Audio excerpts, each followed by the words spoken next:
Você é o seu corpo? Bem, de certa forma, sim, certo? Mas será que existe um ponto onde isso deixa de ser verdade? O quanto do seu corpo você pode remover antes de deixar de ser você? E essa pergunta faz sentido?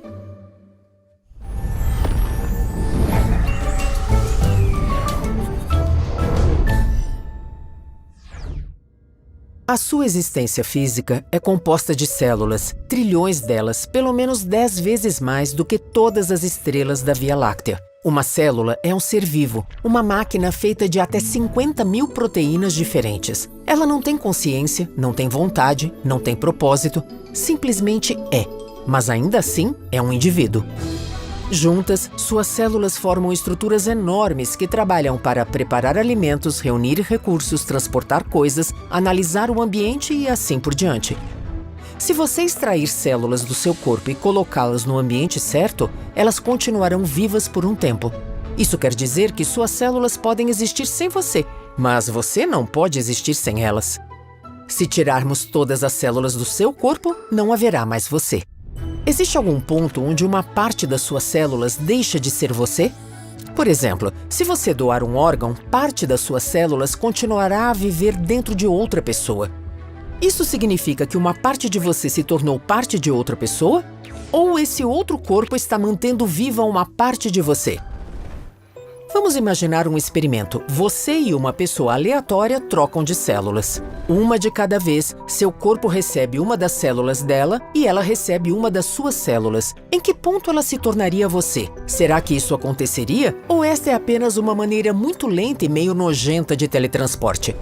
Vamos complicar um pouco mais. Pensar em nós mesmos como algo estático é insustentável. Quase todas as suas células têm que morrer durante a sua vida. 250 milhões morreram desde que este vídeo começou. Cerca de 1 a 3 milhões por segundo. Num período de 7 anos, a maioria das nossas células é substituída pelo menos uma vez. Sempre que a configuração de suas células muda, você também muda um pouco.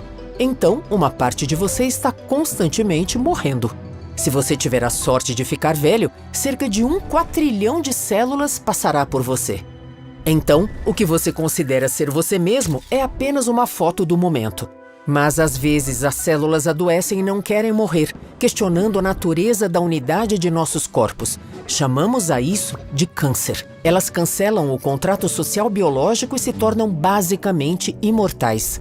O câncer não é um invasor, é uma parte de você que coloca a própria existência acima de tudo.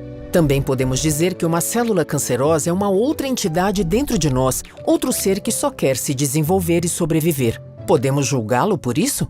A história das células de Henrietta Lacks, uma jovem que morreu com câncer em 1951, é impressionante. No geral, células vivem poucos dias em laboratório, dificultando a investigação. Mas as células cancerosas de Henrietta eram imortais. Ao longo de décadas, elas foram multiplicadas repetidamente e usadas para diversos projetos de pesquisa, salvando inúmeras vidas. As células de Henrietta continuam vivas e resultaram em cerca de 20 toneladas de biomassa cultivadas. Ou seja, no mundo todo, há partes vivas de uma pessoa considerada morta há décadas. O quanto de Henrietta está nessas células? O que torna uma de suas células você, afinal? Talvez a informação genética contida nela, o seu DNA? Até recentemente acreditava-se que todas as células do seu corpo tinham o mesmo código genético. Mas foi provado que isso está errado. Seu genoma é mutável, mudando ao longo do tempo através de mutações e influências ambientais. E isso acontece especialmente no seu cérebro. Segundo descobertas recentes, um único neurônio num cérebro adulto tem mais de 1000 mutações em seu código genético que não estão presentes nas células ao redor. Então, o quanto você é o seu DNA?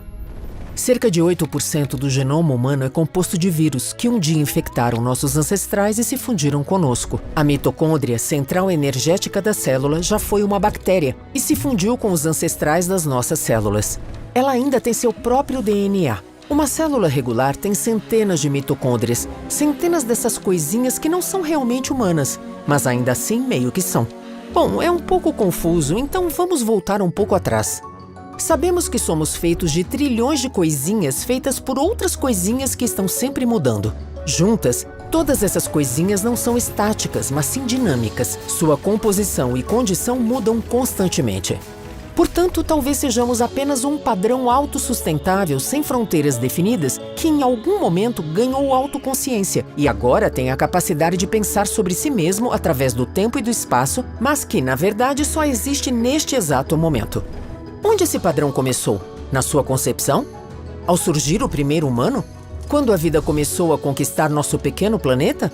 Ou quando os elementos que nos constituem surgiram numa estrela?